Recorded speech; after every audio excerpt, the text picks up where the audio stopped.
Hello, and thanks for joining us in the MeasurePod, a podcast for analytics enthusiasts, where each week we dive into an analytics topic, a problem, or an opinion, and we try and have a little bit of fun along the way.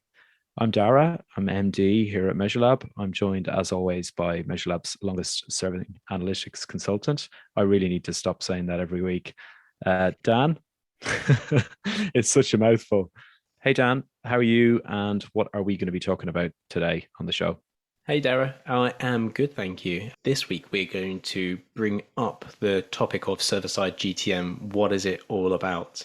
And just have I would say not a hugely detailed conversation about the intricacies of how it works, but more so that I think we mentioned a couple of weeks ago that it's just come out of beta, so it's now a fully fledged product from the world of Google and within the Google marketing platform. And there's lots of eyeballs on it right now, and we are increasingly getting more hands-on with it with our clients, with ourselves, and our familiarity. So the long and short of it is let's have a talk about what the hell it is, why is it important, why is it a thing, why now, and how is it going to help marketers, analytics people with their jobs in the future.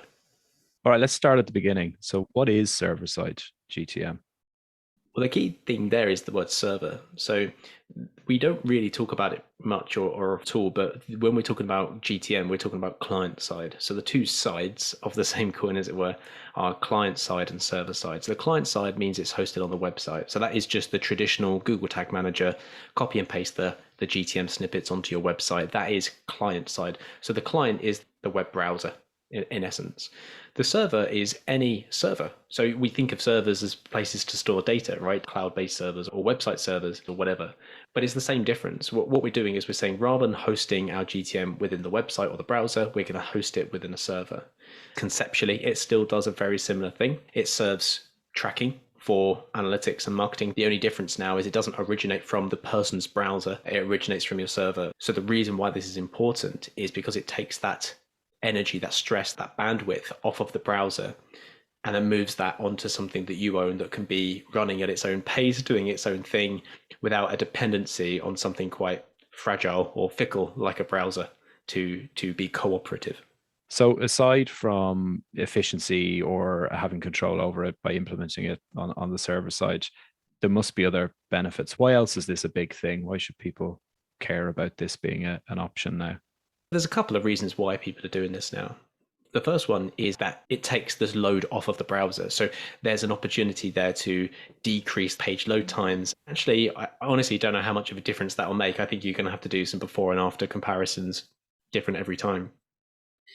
But the main one is the control. Like, you literally have control over what every single ad platform, marketing tool, whatever it is you're tracking through GTM, you have control of what it gets, what it sees, what it receives. That's not something you can do on the client side version of GTM. So what happens on the client side is that you load the JavaScript libraries for, let's say, Facebook. So the Facebook pixel, you load that tag. It does lots of tracking, some of which you might not even be aware that it's doing. So what we're basically saying is taking all of that control away from the platform. So in this example, Facebook. And when you go into the server, you are literally saying, Facebook, here is your data. Rather than letting it collect what it wants to collect without you necessarily knowing, you're quite literally handing the data to that platform. The other thing is it's a really hard way of explaining, but it's not about getting around browser policies or privacy policies, but it's just a different way of allocating a user ID. So let's take Google Analytics, for example. Google Analytics uses a first-party cookie, but when that's loaded through the Google Analytics tags, all the JavaScript libraries that you insert through Tag Manager, that is then treated differently to then if your own website sets a first-party cookie. If you take things like ITP or ETP from Safari and Firefox, they will treat the Google Analytics cookie completely differently to, let's say, a cookie you would have set on your website yourself through keeping a basket alive when a user comes back to the website. Moving to server-side GTM to serve that Google Analytics tracking, what that will mean is that it will appear to the browser that it is your website setting that Google Analytics cookie. So you have the luxury of having a longer lifetime attributed to that cookie. So it's a really hard way of explaining this without it sounding like you can get around ITP, because it's not about that and it's not for that. What it is doing is setting cookies in a HTTP first-party context rather than by JavaScript, which then can be treated differently depending on what browser you're in. So is there a cost associated with this? Presumably, if this is going to be hosted on the server, there's going to be a cost implication. With anything, there's always going to be positives and negatives. And I think the negative has to be, or the biggest negative has to be cost. We've grown accustomed to tag management being a free service. We're using this product kind of like we're grown accustomed to Google Analytics being a free service as well, even though technically it's a free tier of a paid product. So what it is that you'll end up paying for it. And what you're paying for is the server to process all this data, the kind of data you're sending into your ad and analytics platforms, but also the data it's receiving from your website. It depends on volume. So how much tracking, how many things you're processing to how much you pay. So the more volume your website gets in terms of traffic, the more things you're tracking, the more it's going to cost you from a server cost. The way Google phrases it is that it starts from $120 a month. So it's $40 per module or per something in the server, and it says to have 3 of those, but there are various options of having automatic scaling, and you can have as many or as little of those as you would like. Ballpark is going to be at least, I mean, I would budget for a couple of $100 a month, but expect that to be a variable cost that grows. And obviously this depends on what server you host this on. We're talking about Google Tag Manager here, but you can actually host this on any server you want to. So obviously they would love you to go onto the Google Cloud platform and have it served through their servers. However, you can take this to the Microsoft stack, and you can take this to the Amazon stack, or wherever you really want to host this, you can. All of those will have slightly different costings or approaches to costs, although it's always going to cost. And that's the biggest drawback. Going back to the pros and cons, another negative aspect of this, or a con, is the fact that it's so new. There's just not a huge amounts of resources for support, but also the actual tags themselves, the actual platforms that are integrated with a server-side tracking is quite limited. So you've got the things like Google Analytics, Google Analytics 4, Google Ads, and the Google Marketing Platform tags. There's also community templates around things like the Facebook server tag. So that's the Facebook conversion API. However, there isn't one, as far as I'm aware, at the time of recording for Microsoft Ads, for example. There's no API for that. There's no way of setting that tracking within the server. So the idea is sound. We want to move all of our tracking from the client to the server. However, we need each platform that we are implementing to be able to receive data from a server, if that makes sense. So it's a slow process, but in a way, what we're doing at the moment is having a slow migration process from client to server, and tag by tag. And in a way, it's just about minimizing the bloat on the website, on the client, and adopting more within the server. But it is not a one-to-one migration. You can't just lift and shift everything you've already got client side to server side. It is fundamentally different technology, and we need all these platforms to catch up. And you said that you can host it on any server.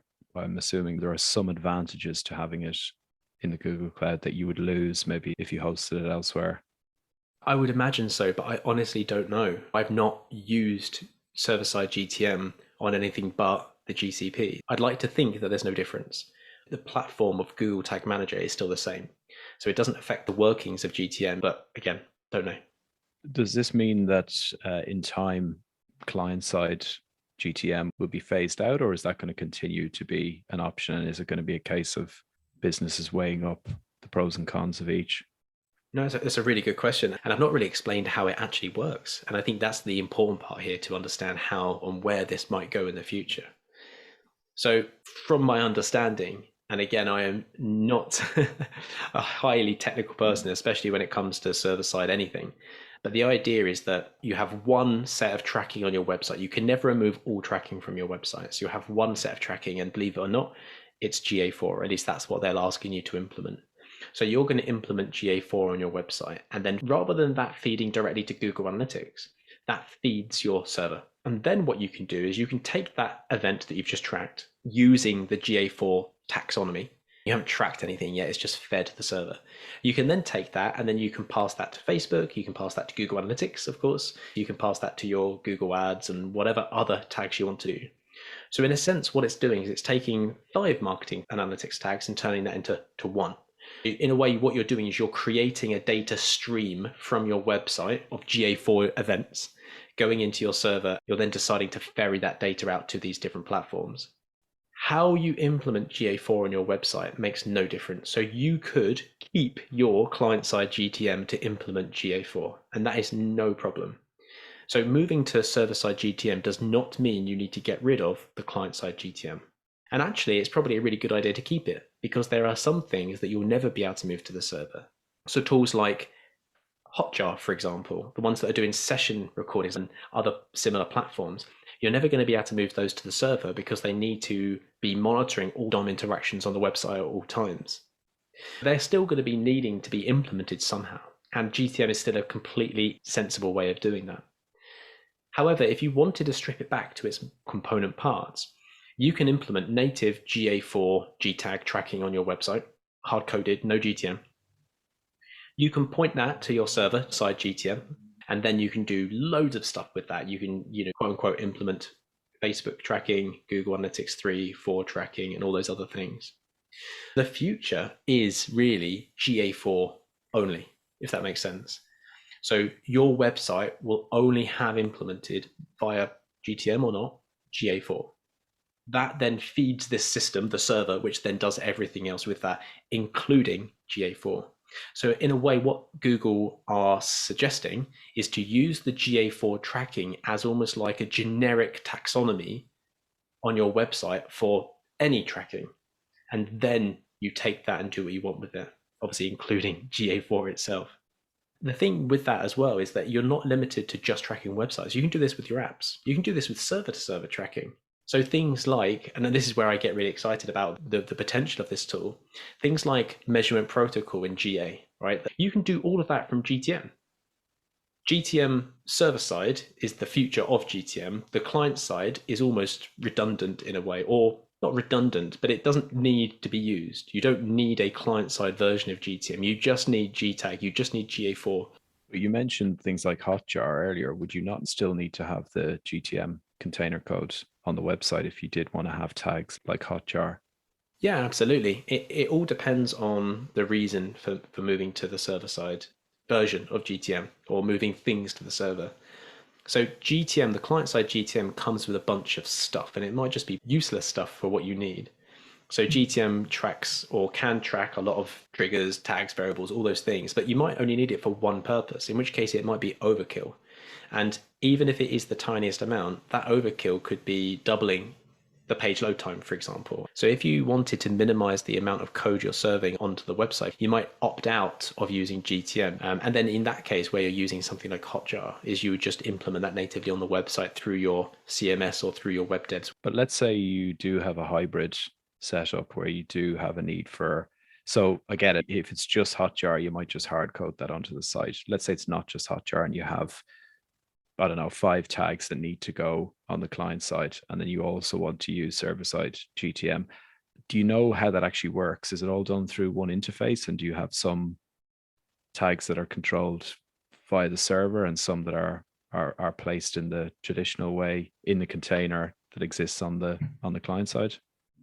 So it is a different container in GTM. When you now create a new container in GTM, you have the various options we've had before, like Android, iOS, web, AMP.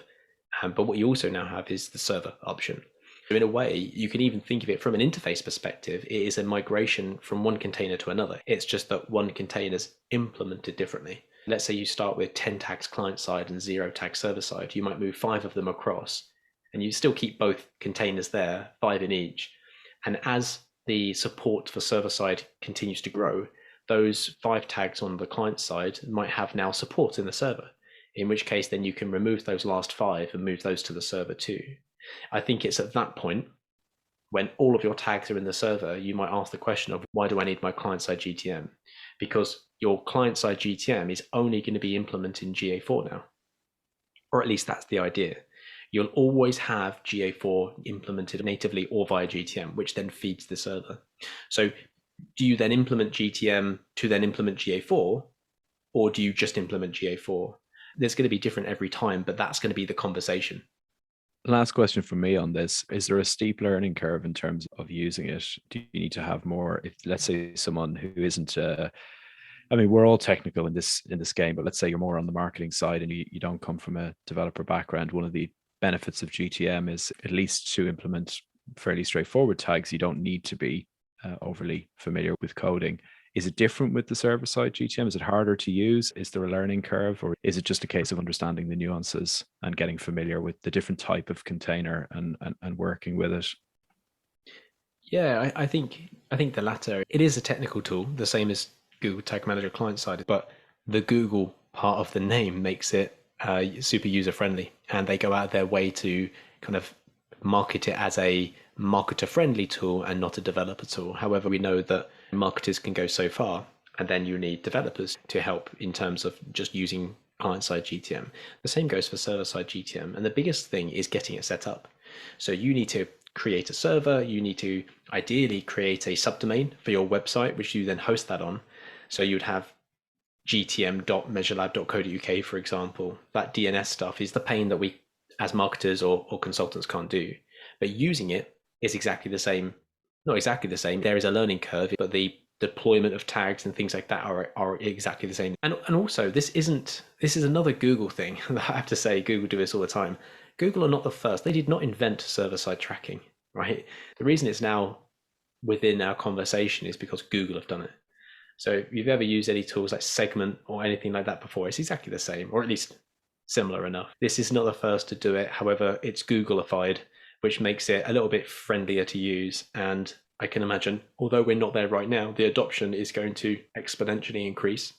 It reminds me of that quote about Johnny Cash. If Johnny Cash covers your song, it's not your song anymore. Yeah.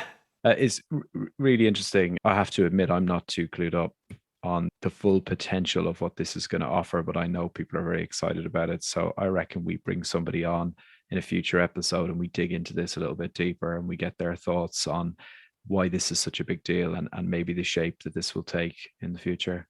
Yeah, for sure. And if that's you, let us know. podcast@measurelab.co.uk.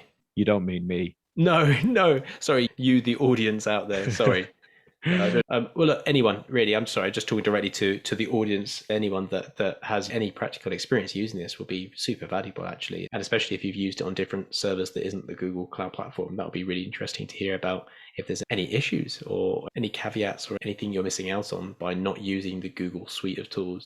All right, that's enough about server-side GTM for now. I think we've pushed ourselves to the limits of our knowledge about it at this stage. What have you been doing outside of work lately, Dan, to chill out and wind down? Well, this week I've just come back from a long weekend away in Devon, which might sound quite nice and holiday-esque, but it's where my wife grew up. So it's one of those weird ones where I think of it as a holiday, she doesn't. But it was nice to go visit some of her friends and stay for a long weekend away from the normalities of life at work and home, which is the same thing now. How about you, Dara? What have you been doing to wind down?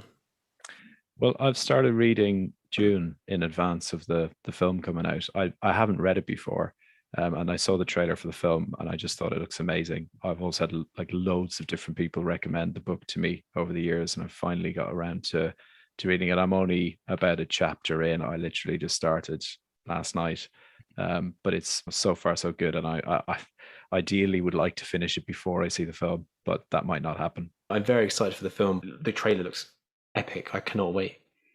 Okay, that's it for us for this week. As always, you can find out more about us at measurelab.co.uk. You can email us at podcast@measurelab.co.uk, or you can find us on LinkedIn. And please do reach out if you have any questions or if you'd like to come on the show and discuss a topic, or even just suggest a topic for us to discuss. Join us next time for more analytics chit chat. I've been Dara, joined by Dan. So it's bye from me. And bye from me. See you next time.